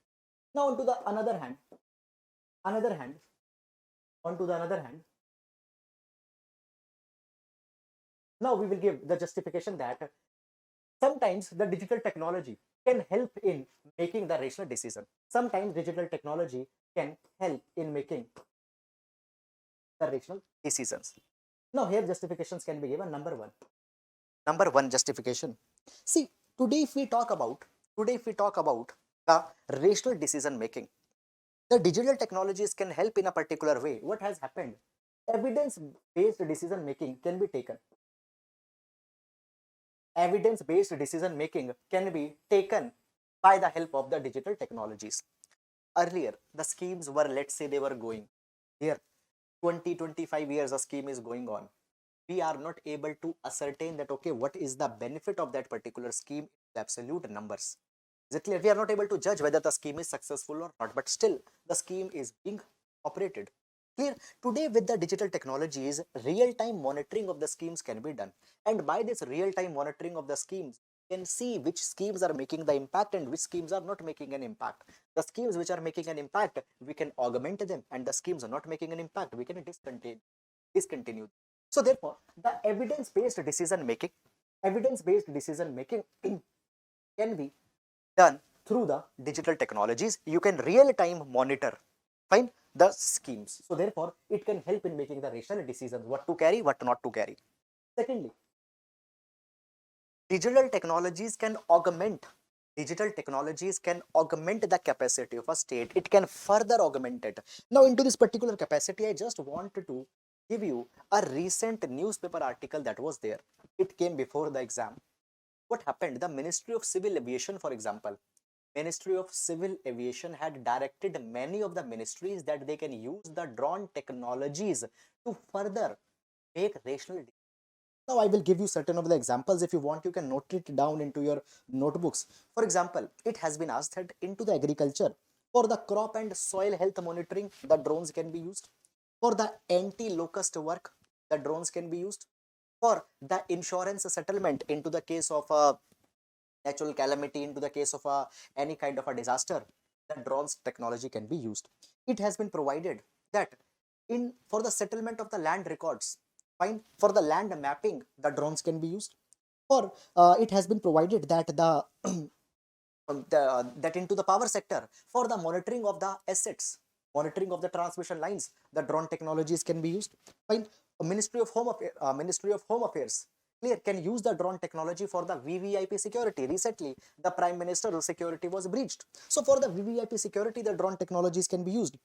Now, Ministry of Health and Family Welfare has been given a very excellent suggestion that they can use the drone technologies for the medicine delivery. They can use the drone technologies for the sample collection from the tribal hamlets. Fine. For life-saving drugs can be delivered to the rural areas. Clear? So, this is the way in which the drone technologies can be used. The defense, the Ministry of Defense can use the drone technologies for the enhanced surveillance. The Ministry of Road Transport can use the drone technologies for the project monitoring, highway monitoring. Clear? So into these particular ways, the drone technologies can be used. It is a emerging technology which can augment the capacity of a state. Then thirdly, we can see this particular thing, that the drone technologies, how they can help. The drone technologies can also help into this particular way. Sorry, not drone technology, they are digital technologies. how the digital technologies can help. The digital technologies can also help in tagging a better account, tagging better accountability. So into all these particular manners, we can help it. Right? So we have given the examples, and we have provided on both the viewpoint sides that how they are making a difference. So that is all about this particular question. And now moving to the next question. Okay, the question number 2B. Till this point, is everything clear? Okay, till this point, is everything clear? Yes, guys, please tell me, is it clear to everyone? Okay, in meanwhile, in between, there are certain doubts. Sir, can we use it, Tesla company as an example? Okay, Tesla. Okay, in what regard do you want to use it? Fine. You can use it. There is not at all a problem. You can use any examples provided that you are able to link it directly with your question. If you can do that particular thing, yes, you can use the examples. There is no bar that, okay, this example cannot be used. You can use them. Now, question 2B. What it says? It says, besides the domain knowledge, a public official needs innovativeness and creativity of a high order as well while resolving the ethical dilemma. Discuss with a suitable example. So, while resolving an ethical dilemma, you need to have a creativity. Is that clear? Now, first of all, what do we mean by an ethical dilemma? Ethical dilemma क्या होता है? Ethical dilemma, it is a state of moral discomfort. It is a state of moral discomfort, or it can simply be explained as a state of moral dissonance. Fine. When you have multiple choices, and each of choice is morally equally significant. Okay? So this is a kind of an ethical dilemma. Ethical dilemma will lead to a moral discomfort. It will lead to a moral dissonance. Fine. When you face an ethical dilemma, when there are the different choices that are there, and every choice will involve certain values. Clear? Now देखो क्या होगा? Different choices are there. In all the choices, there are certain values which are there. If you go for this particular choice, these two choices will be compromised. If you go for this choice and this choice will be compromised. In all of the choice, there are certain values that are involved, and all the values are important for you. Clear? If you take this choice, certain values will be taken, but certain other values will be compromised. It is ethical dilemma. Now, every day, the civil servants will face the different kind of dilemma. Into these kind of situations of ethical dilemma, not only the domain knowledge will be helping. You are an engineer, it will not just help. You are a doctor, it will not just help. You need to be creative. You need to have certain out of the box ideas, and then only you can resolve these ethical dilemmas. This is the demand of the question. Right? Discuss with suitable examples. Now, if you see in every question, they are giving one particular keyword. Discuss with a suitable example. Now, from where these suitable examples will be coming? If you are observant on the issues, contemporary issues that are there, you will be able to come out with such kind of idea, such kind of contemporary examples, some illustration. Now, we discussed that what do we mean by the ethical dilemma. Now, after discussing the ethical dilemma, now let's see different ethical dilemmas that the civil servants or the public officials face, and for resolving them, how a creativity is needed. Certain common ethical dilemmas that are faced. There is an ethical dilemma that is very much, in many times it is observed. Fine. For example, duty versus empathy. Duty versus empathy. Now, how it is a dilemma? See, upholding the duty is very much important. Duty has been equated with a dharma. Upholding the duty is very important. But at the same time, empathy is also much important. What is empathy? Empathy is to feel another person's pain, is to feel another person's suffering, misery. Empathy is also very important. Now, this dilemma of duty and empathy was felt into the times of COVID-19. And देखो example देना बहुत जरूरी है. In itself, this duty and empathy versus empathy is a moral dilemma. It is an example. But one more example we can give within it, that how this duty versus empathy dilemma was faced. In the times of COVID-19, what happened? the times of COVID-19, particularly the second wave of COVID-19 that came into the month of April and May, large number of children, they lost their parents. What people did, people posted the pictures of such children onto the social media and asked the people that they should come forward and they should adopt these children. Now, as per the guidelines given by the Child Adoption Resource Authority CARA, as well as per the National Commission for the Protection of the Child Rights, this is not the right way to adopt a child and it is an offense. People did not knew it. They were posting the pictures of such childs who got orphaned and they were asking that if somebody can adopt it. This particular thing was going on. Supreme Court asked the police. Supreme Court asked the police as well as enforcement agencies that you need to check it out.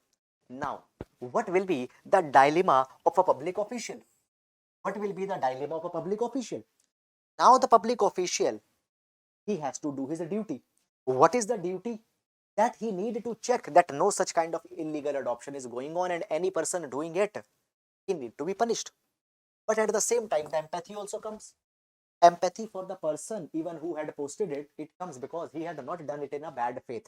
Empathy for the children who got orphaned, for him also the empathy will come, because let's say if he was settled, he was adopted by a good family, he can get a good future. Okay, otherwise he will go destitute, otherwise he will be going into the child labor.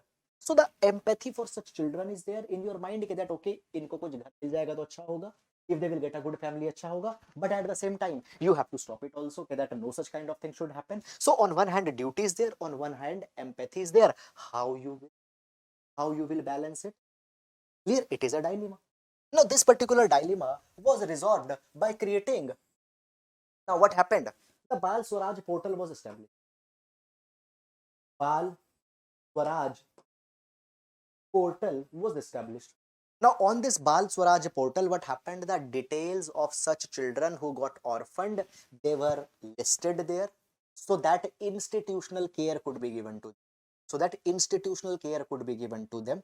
One thing, this Bal Swaraj portal came so that institutional care. अब आप यहाँ पे क्या कर सकते हो? Rather than posting the picture onto the social media, you can post such kind of detail onto this Bal Swaraj portal.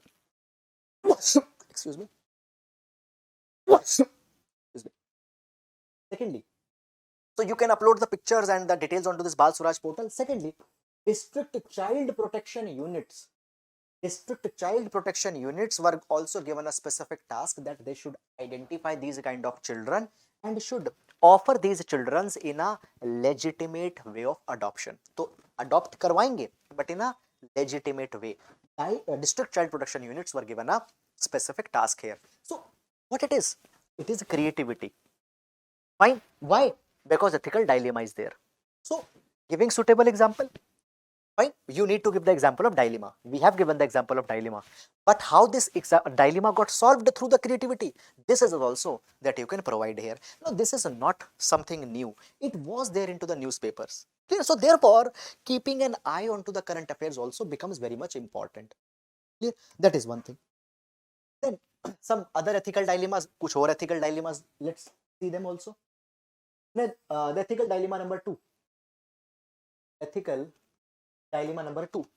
Now there could be the dilemma of deciding between the public life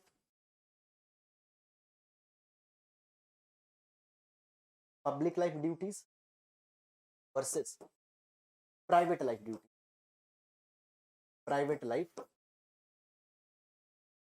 Public life duties, private life duties. Now this ethical dilemma was faced by our frontline workers. They face this particular dilemma. How? देखो dilemma क्या है? We are living into the time of pandemic, and into this time of pandemic, the people are to be supported, they are to be helped, responses to be given to them. For that particular thing, doctors, they had to work for so many hours with the infected people. The police, they have to work 24 hours. Is it clear? Now, public life ethics calls them that they need to devote themselves.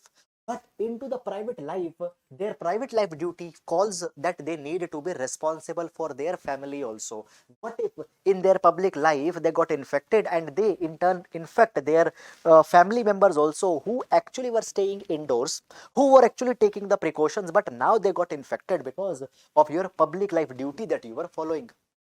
So the dilemma comes that whether your public life duties are more important and you should devotedly do work, or whether your private life duties are also important, because at the same time when you are a police officer, you are also a father. At the same time, you are also a husband, you are also a son. Right? So that particular part also is very much important. Clear? So how to balance the public life duties and private life duties into the time of pandemic? What is to be given more importance? It was a dilemma. And now we have seen, fine, that we have seen the example of one of a doctor into the Bhopal, that is Dr. Sachin Nayak. Dr. Sachin Nayak. What he did while doing his duty, he got infected with the, he got exposed. He got exposed with the COVID-19, but he stayed in his car. He stayed in his car for so many days, so that neither he infect his family members and at the same time his public duty also he can perform. So he stayed in a car. What is this? This is a way of balancing it out. अब यहाँ पे देखो उन्होंने कोई अपना medical knowledge नहीं use किया. This is a way of such innovative way that he found that how he can do both the things simultaneously. Then there are other examples also. For example, guys, देखो एक बहुत interesting ethical dilemma I'm going to tell. ठीक है? See, please be very careful. Liberalism versus paternalism. Libertarianism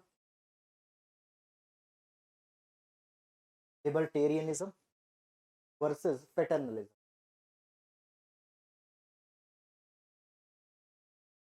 Libertarianism versus paternalism. Now, what does the libertarianism calls for?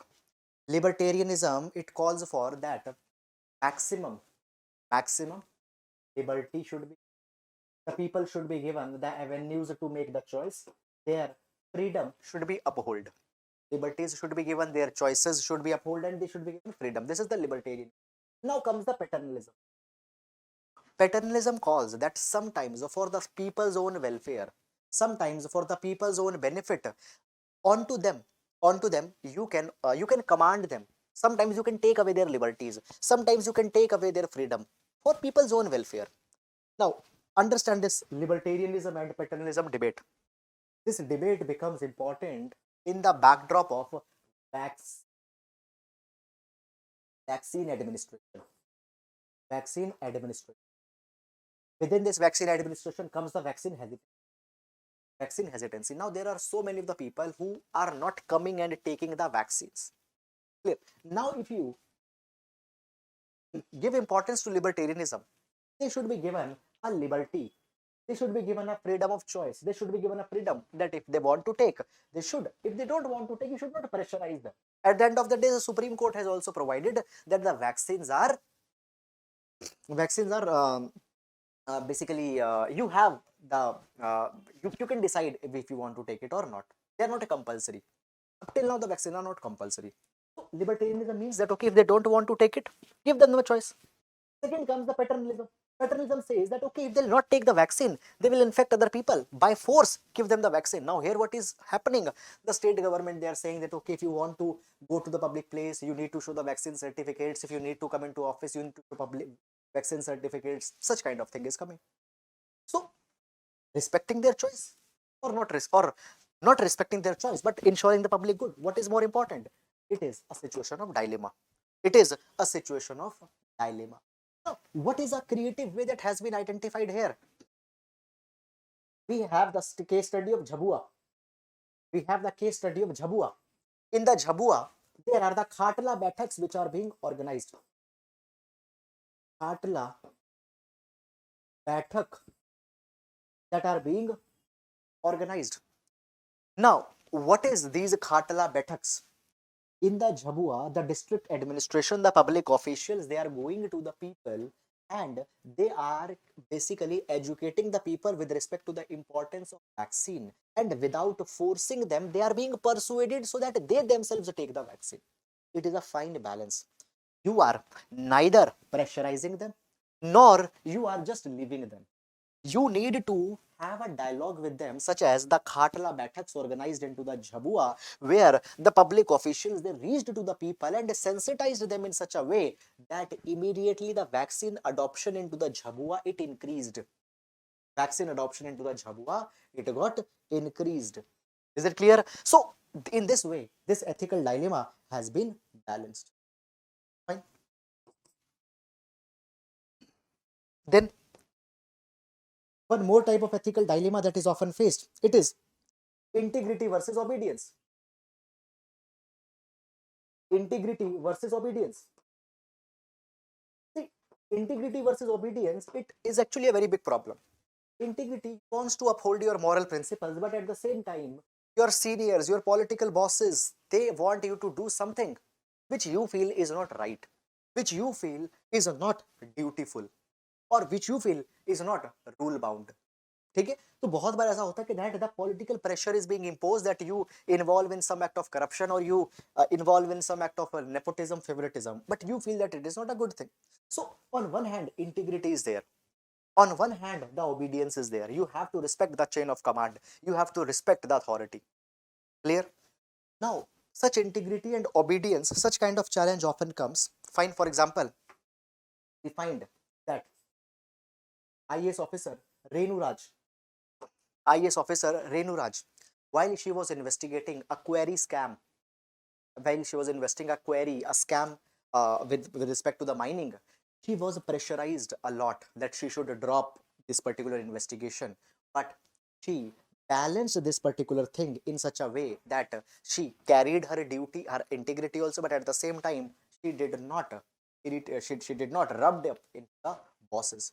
Usagayam, while he was investigating the multi-crore rupees granite scam into the Tamil Nadu, a lot of political pressure, a lot of pressures from the senior was there. But he managed this particular situation with such a creativity that he concluded that investigation also, but at the same time, he respected the obedience. So, right? So into this particular manner, the integrity and obedience, Renu Raj's example, U Sagayam's example, Ashok Khemka's example. Ashok Khemka's example. Is it clear or not? Fine. So this is the way in which the integrity versus obedience could be a dilemma. And then one last I want to give you here is rules versus tradition. Rules versus tradition. Rules versus tradition, or modernity versus tradition. Modernity versus tradition. Now, into this particular direction, you can see that child marriages are there. Now, when the child marriages are going on, certain communities says that this is our tradition. Clear. But what is a rule? Child marriage cannot be taken. What is the modernity? Child marriage cannot be taken. So many times when the social change is there, if you go in bringing the social change, many times the people will get irritated. They say that you are breaking their tradition. And by that particular thing, people will not be giving the allegiance to the state. Dekho, suppose I am a let's say I'm an IAS officer, and in let's say I am posted into the Rajasthan, and in one of the area district where I am posted, a lot of child marriages they happen there.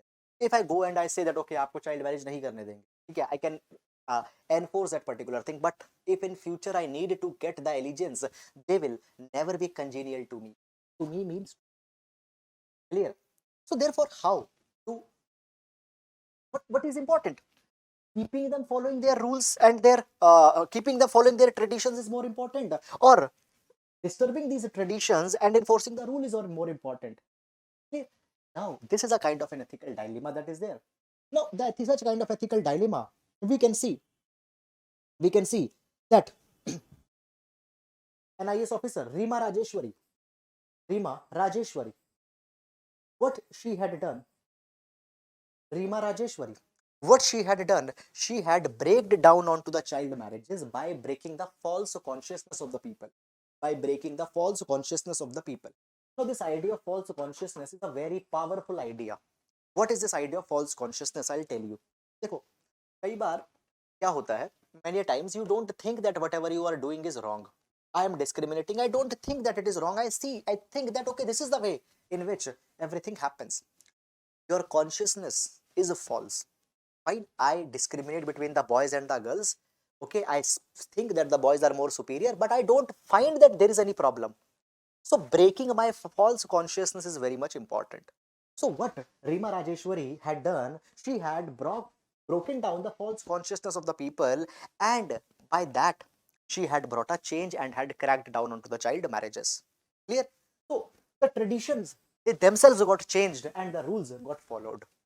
Yeah, the traditions got changed and the rules got followed. So these are all the different kind of dilemmas. These are the different kind of dilemmas that are being faced. That is about it.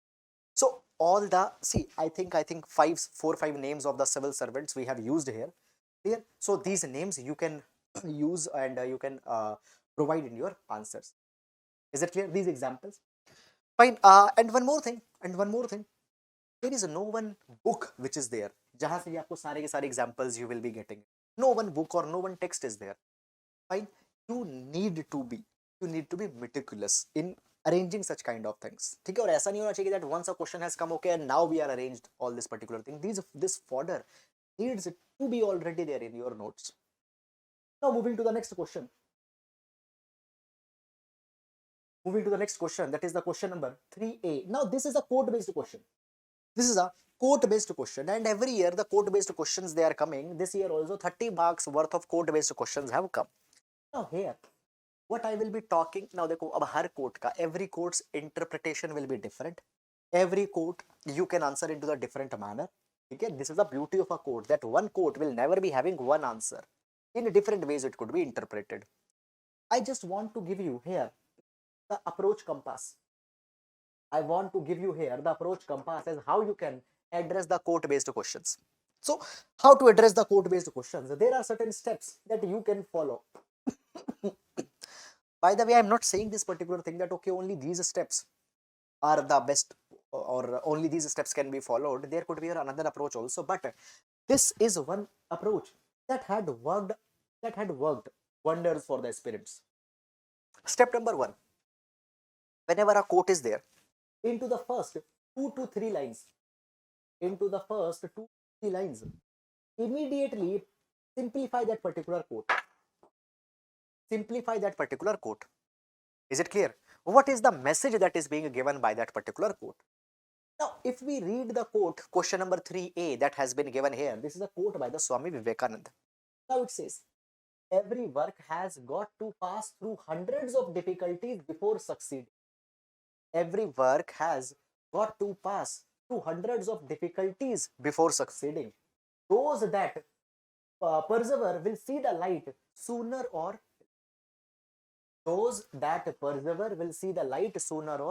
later. According to them, every process has to go with a lot of difficulties, and the people who will be persistent, who will be steadbound, they will see the light at the end of the day. Now, what you can do? You can just into the start first 2-3 lines can simplify the quote that has been given. Now, see this particular thing. The quotes mainly are of two types. The quotes are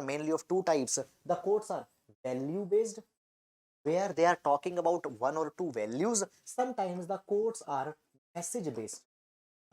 For example, Gandhiji's quote that the world has enough for everybody's need but for not everybody's greed. It is giving you a message of environmental conservation. So this particular quote, if we see, it is a value-based quote. Here, they are just talking about the value of the perseverance. Is it clear? So these two quotes could be there. So what you can do in first 2-3 lines, you can simplify that particular quote. If it is giving a message, you can just in very simple words decode the message that is being given without beating around the bush. There is one reason that why you should do this thing. Because you need to show the examiner immediately that you have understood what is being provided here. Many a times examiner is not able to gauge that आपको समझ भी आया या नहीं समझ में आया. And many times the aspirants are also not able to understand the code. Just for filling a page, they are writing 150 words. So in order to show the organization of your content, just in first 2-3 lines, give the simplified what you understood by this particular quote. No philosophical meaning, simplify provided. Right? Number one thing. I told you that sometimes the quote will be the value-centric quotes. Now, this particular quote is a value-centric quote where it is talking about the value of perseverance. आपको लगे रहना है. अगर आप लगे रहोगे, if you are consistently with an unflinching attitude, if without an unflinching attitude you are doing a certain particular thing, if you have a relentless pursuit, at the end of the day you will get successful. So it is talking about the value of relentless pursuit. This quote is talking about the value of relentless pursuit. This quote is talking about the unflinching conviction. This particular quote, it is talking about the perseverance, optimism that you have to maintain. Hundred of difficulties will come, but you have to maintain the optimism. And if that optimism will be there, sooner or later, you will see the light. Is it clear? So certain values are being talked about. आप उन values को यहाँ पे बता सकते हो. Again, I'll repeat. It is talking about the value of perseverance. It is talking about the value of unflinching conviction. It is talking about a value of optimism that needs to be maintained, and it talks about a relentless pursuit. Relentless pursuit. This is one thing that you can do. Now here, when we talk about the most important value that is being talked here, it is the value of perseverance. It is the value of perseverance. So अब आप क्या कर सकते हो? On to the value of perseverance. Once you had explained the central message, then you can describe that particular value. If it is a value-centric quote, you can define onto the message if it is a message-centric quote. So it is a value-centric quote. We can talk a little bit onto the value of perseverance.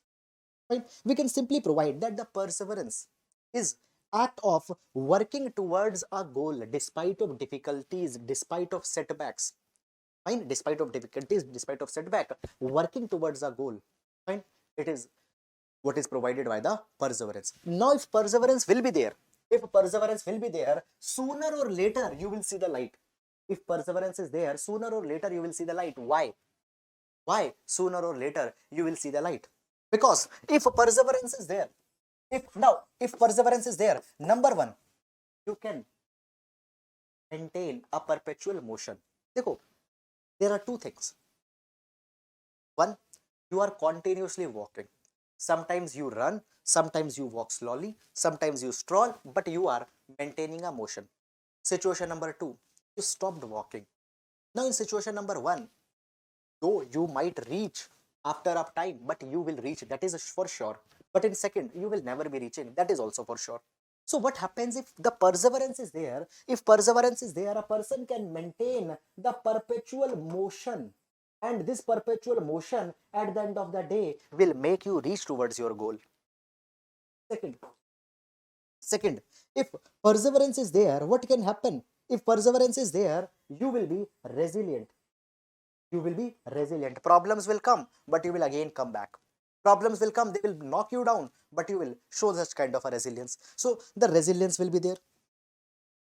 Thirdly, if the perseverance will be there, sooner or later you will gain a mastery as how the things should be done.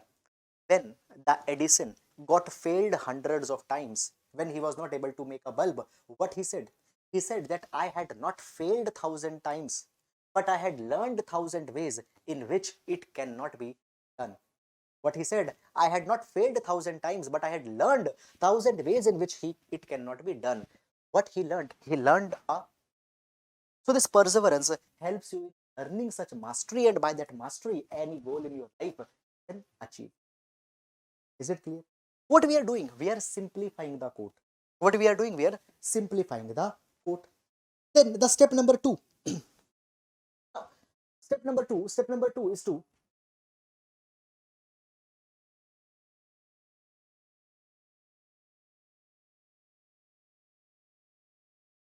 step number one, what you need to do? You need to simplify the quote, the core message or the core value.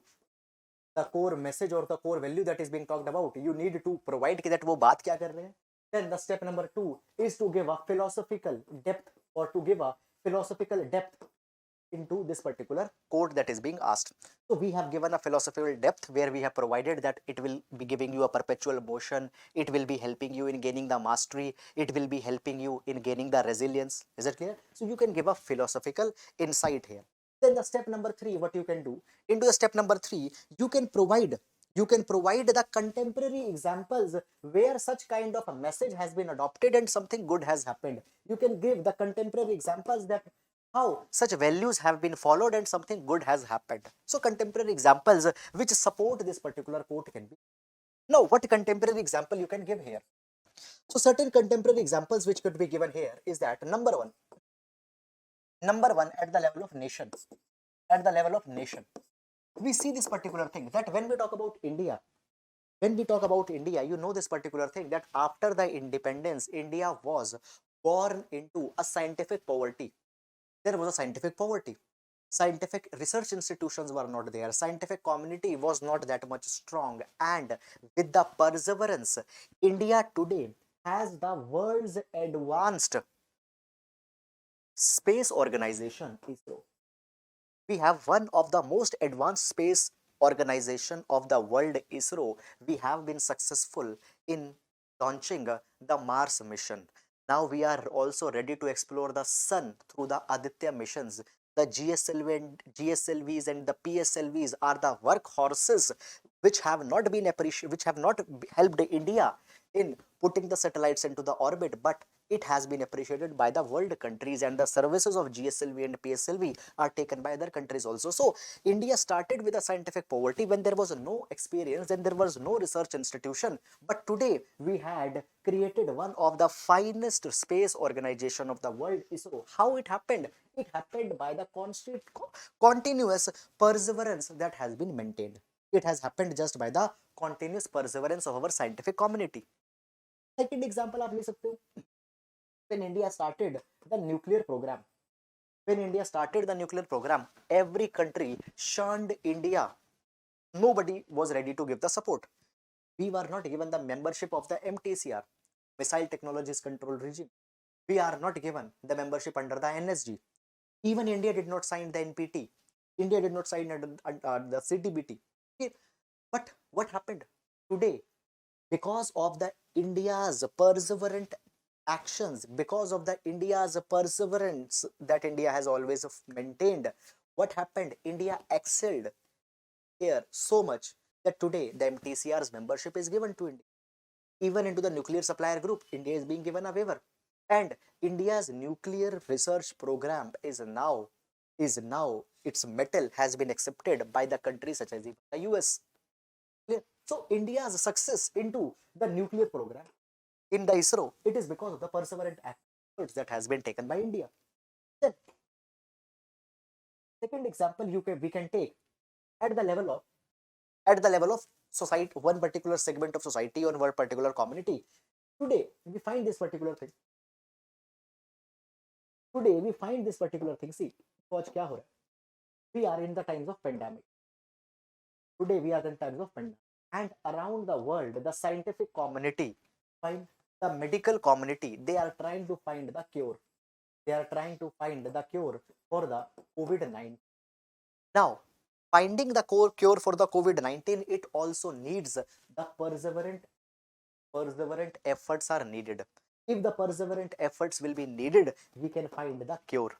Clear? And because of the perseverant efforts, vaccines we got discovered, and many more efficient vaccines will be discovered into the times to come. So through the perseverant efforts of the medical community, we are able to find the cure of COVID-19. Not up the cure, rather the vaccine we have found and the cure we will find. Vaccine we have found and the cure we will find. Fine. At the individual level, you can take the example of Deepa Kamarkar. Now, the Deepa Kamarkar's example can be taken. She is Olympian. She won the bronze medal into the Commonwealth Game of 2014. She faced the abject poverty. There was no funding. She cannot afford any kind of world-class training, equipment. No support was there. Physical, human, financial, no support was there. But through her perseverance, through her hard work, she reached the Olympics. She won the bronze medal into the Commonwealth Games of 2014. So at the individual level, what a person can achieve through the perseverance, it could be learned from the Deepa Kamarkar, Olympian Deepa Kamarkar. So at the individual level, at the level of one particular community, and at the level of country, we have seen that how the perseverance helps. How the perseverance helps. Clear?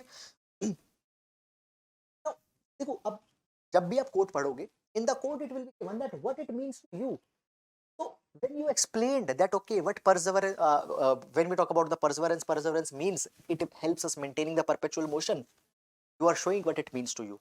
When I told you that perseverance ensures that you attain the mastery, you are showing that what it means to you. And while giving this particular example, you are further augmenting, you are further substantiating your points.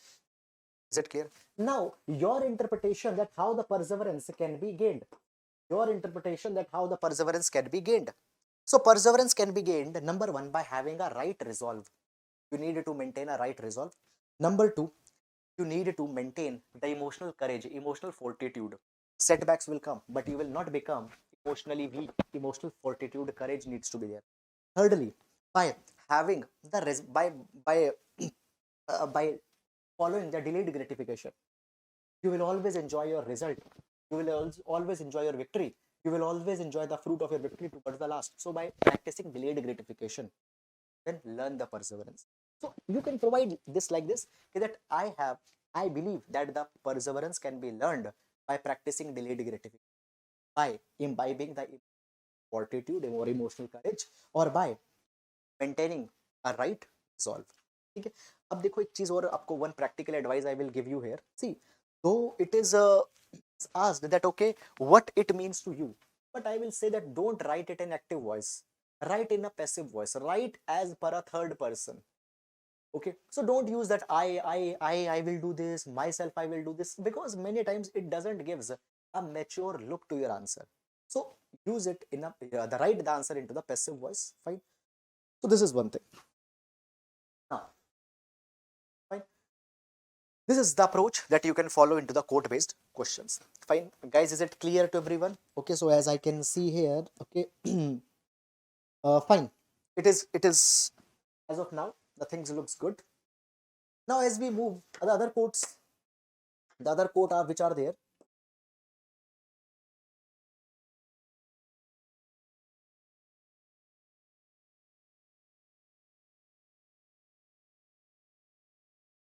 Okay, we have another quote, question number 3b.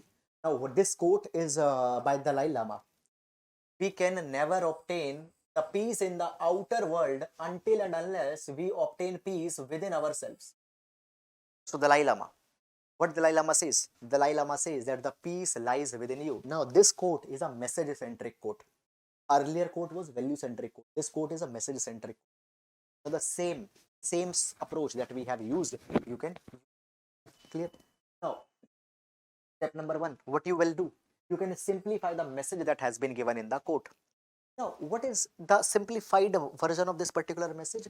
Here you can provide that in the above mentioned quote, Dalai Lama provides that the condition of tranquility, the peace, a person, the peace should be found within one's conduct, within one's own mindset. A peace should be found.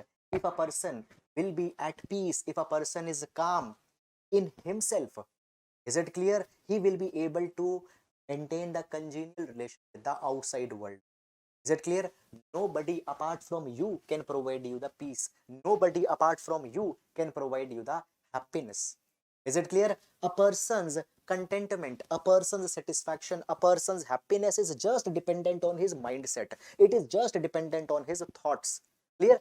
External person or external agency doesn't have the power to make you feel happy, to make you feel contented, to make you feel peaceful, to make you feel blissful. So a person has a utmost control in what he feels. Is that clear or not? Now, basically, we can provide this particular thing. Now, second is to put a philosophical substance into this particular quote. Now, you can put a philosophical substance into this particular quote. We can provide here the reference of the Stoics. Now, what the Stoics have said? The Stoics has given the idea of serenity. The Stoics has given the idea of serenity. And according to the Stoics, the serenity can be found. Serenity can be found within. Find through controlling your impulses, through controlling your desires, you can find a serenity. and the concept of serenity, which can be discovered within by controlling your desires, by controlling your emotions. It is similar to the Dalai Lama's quote, where Dalai Lama says that we can never obtain the peace in the outer world unless we obtain the peace within ourselves. So until and unless you attain a serenity within, fine, outless world is used. Until and unless it is found inside, you cannot have it in the outer world. So the Stoics idea can be used here. Fine. Then further into this particular direction, we can provide that the value of internal peace. The value of internal peace. Okay. It has also been talked about in Bhagavad Gita. Now, Bhagavad Gita advises this particular thing that a person, fine, he can, first of all, he need to attain the control on his own internal desire, his internal. Is it clear? Only once a person had controlled his internal desires, he will be able to deal with the outside world. Clear? After that, the step number 3, show the contemporary examples that why this particular thing into the present times makes sense. So the contemporary example could be given. See, if we talk about individual level, if a person who is dissatisfied with himself, he can never put his heart and his mind in his duty, in his public life. Fine. Second, if an IAS officer, if a public servant, if he is not dissatisfied, if he had not found the peace within it, if he is still driven by impulses, negative emotions with the greed, etc., what can happen? He can never work for the outside peace. He cannot bring the justice for the society. He cannot bring the welfare of the people. Fine. In the same way, a country which has not found the internal peace within the country, if the different segments of societies are not living with cordiality in a kind of a harmony, then that particular world cannot preach the peace to the outside world at the global stage. So number one, you have to obtain the peace within yourself. Once within yourself you had obtained the peace, we can look to the external world, or the fundamental message that has been given. Fine. Now your happiness, fine, lies within you. The peace is found within. So this is the way in which we will be answering this particular thing. Now further moving on. The third question into this particular line. Life doesn't make any sense. Life doesn't make any sense without interdependence. We need each other, and the sooner we learn that it is better for us all. Life doesn't make any sense without interdependence. Now this particular quote, guys, again the same 5 steps you can use. Now this particular quote talks about the mutual dependence with each other. It talks about the value of social connection. It talks about the value of a mutual cooperation. Is it clear? It talks about the symbiotic relations. Now the symbiotic relations, this mutual cooperation, it becomes very much important in the times of the pandemic. Clear? Because in the times of pandemic, a collective suffering onto the human being has come, and only interdependence, helping each other, can help us. Clear? The sooner we learn that, it is better for. As soon as we can realize that the human cannot work in isolation. See, no island has achieved the greatness, only the continents have achieved the greatness. Here, this is one corresponding idea that is there. And for that particular matter, see, there is one more approach of answering the quote based question, is that you can provide another quote which goes into that particular line in your introduction. This is one more way of addressing the quote based questions. Right? So life doesn't make any sense without interdependence. Fine.